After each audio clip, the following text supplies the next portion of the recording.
Yo, I'm screen recording through my main phone. Isn't that unique? We have Limbo x86 PC emulator, and I'm gonna be creating a new virtual machine. Let's call it Windows Vista. Now, of course, I'm not gonna be performing a full installation of Windows Vista, and so many people will probably complain about, Oh, this might be just Windows XP looking like Windows Vista and stuff. which is not surprising. So I'm gonna be going through these settings extremely randomly. Let's keep all this. Board machine type, let's keep it to PC. CPU model, we're gonna choose a Pentium 3. Again, I'm doing all of this stuff from my head. CPU cores, ooh. RAM, this phone has 6 GB of RAM, so, and I'm screen recording. Let's give this a generous 1 GB of RAM. That sounds like a bit too much. Disks, open. I'm supposed to open this Vista. Ooh, what? Zarchiver it is, I pronounce it that way.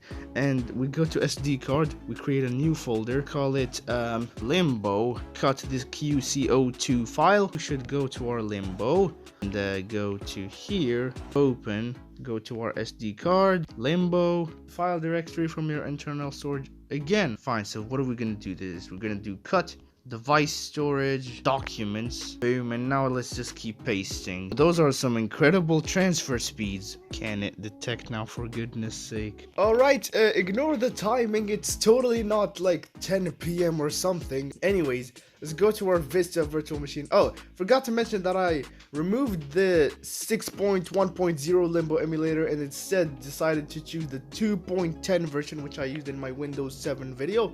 So this is the configuration I'm going to be doing. A Pentium 3, 512 megabytes of RAM, x86, PC. I finally was able to choose the QCO2 file from the SD card. Left all this stuff. Beware of the STD. VGA display, what the hell? And again, boot from device, hard disk, full screen. I'm not gonna do high priority because I'm screen recording. I just choose this as landscape, and I feel like this won't work because I didn't watch any kind of tutorial. Mouse trackpad mode enabled. So far we see a literal black screen. Oh, there you go. There's your loading bar. Very immersive experience so far.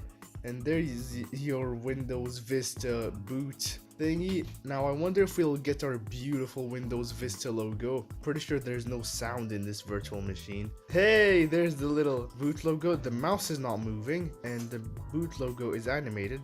I feel like this is gonna take a really long time. Okay, blue screen. Windows is starting up, Windows Vista Ultimate. It looks very stretched and scaled, almost as if this wasn't the initial resolution. And now the mouse is working. Click, welcome.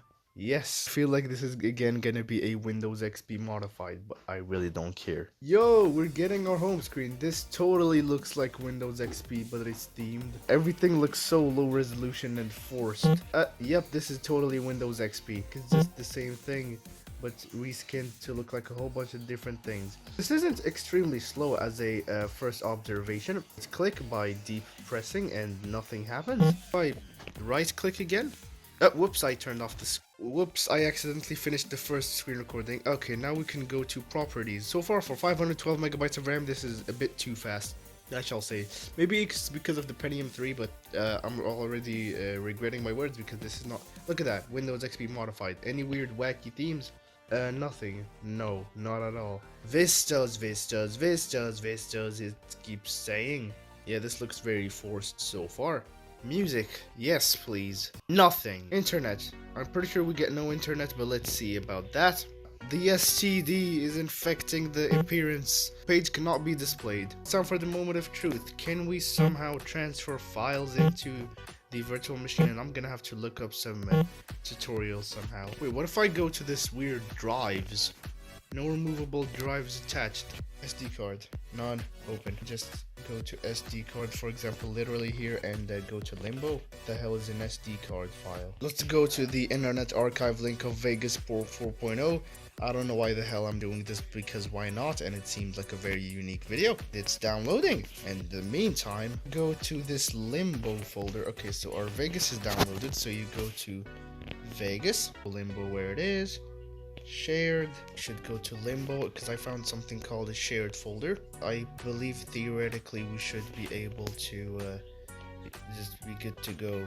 I will start the virtual machine. Now let's go to our files again. Nothing's showing up. QEMUV fat? Is it? Yo, we got Vegas 4.0. Sony self-extracting packager. It should work. If this works, then no. Oh my days. This is actually ridiculous. Can't tell me this will just work. Next. Oh no. With our STD graphics adapter, I don't think we're gonna be really able to do anything, but this is probably a proof of concept. So we're gonna be running Vegas Pro on Windows XP emulated on an Android phone. Again, it's still Windows XP, as we've seen from the Windows XP modified. This video is probably turning out a whole longer than it should be, but this so far feels like this Australian or British guy's video where he did like Windows Vista on iPhone, but except here, installing like Classic Cube, I am over here getting Vegas Pro.